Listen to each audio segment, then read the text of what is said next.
Nama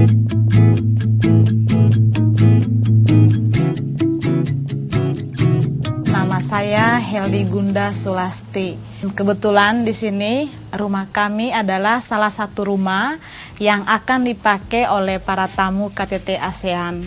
Dan tamu yang nginap di sini nanti akan nginap dari tanggal 7 sampai tanggal 11. Jadi totalnya 5 hari.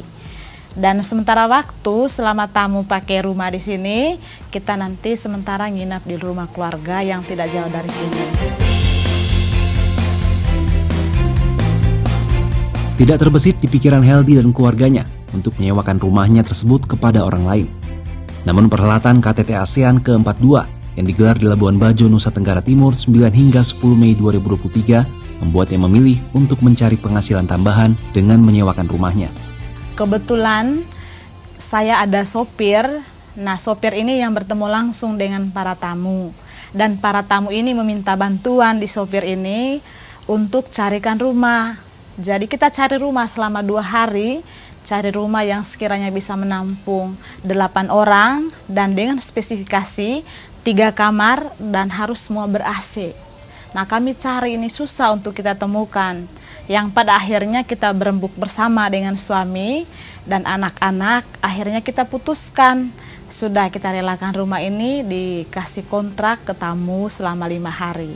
Dan kebetulan juga kita berpikir begini, peluang KTT ini kan tidak setiap saat. Jadi ya salah satu bentuk kita mendukung KTT ASEAN ini adalah dengan merelakan rumah kita untuk dikontrak sementara sama tamu.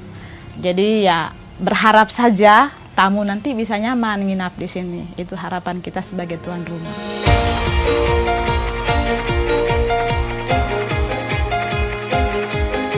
Ini ruang tamu di rumah saya, dan biasanya di tempat ini kami tempat untuk cerita-cerita dengan suami dan anak-anak atau tempat untuk menerima tamu yang datang bertamu ke sini. Nah, mulai sebentar malam, tempat ini akan ditempati oleh para tamu-tamu yang akan nginap di sini. Terserah mungkin mereka nanti mau ngobrol di sini atau sekedar istirahat. Itu hak tamu. Jadi kita di sini hanya sampai sore jam 5. Karena nanti habis ini jam 6 ke atas itu tamu sudah masuk ke sini.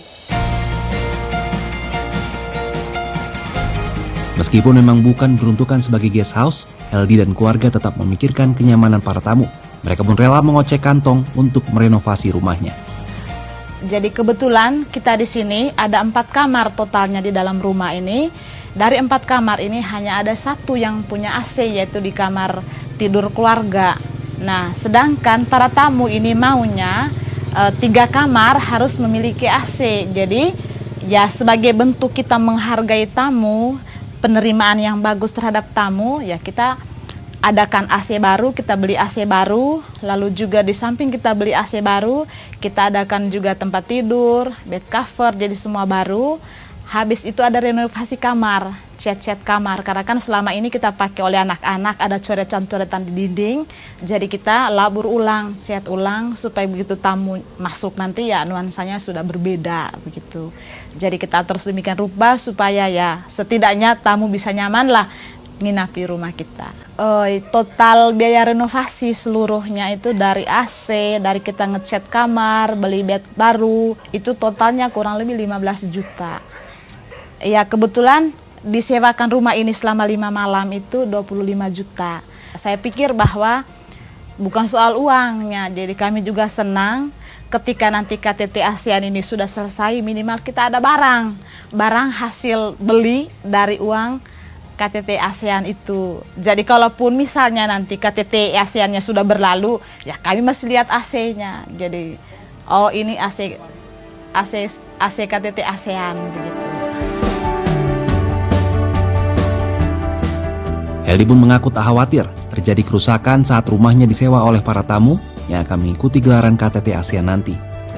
Kalau saya dengan suami sih modal percaya, karena kita berpikir bahwa selama kita punya niat baik terhadap orang lain, pasti orang yang datang ke kita juga ya sama punya niat baik. Nah, apalagi yang sewa di sini kan bukan orang sembarangan. Saya pikir orang-orang penting yang datang dari sana yang jauh lebih mengerti, pasti mereka menganggap bahwa rumah ini juga seperti tempat tinggal mereka dan mereka tidak akan melakukan hal-hal yang lain-lain.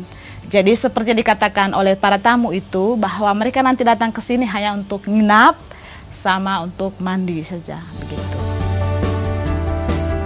Heldi dan keluarga merupakan sebagian contoh kecil yang secara tidak langsung mendapat angin segar dari KTT ASEAN 2023. Mereka berharap bahwa KTT ini tidak hanya menjadi momentum pengenalan bagi Labuan Bajo, tapi juga meningkatkan perekonomian warga.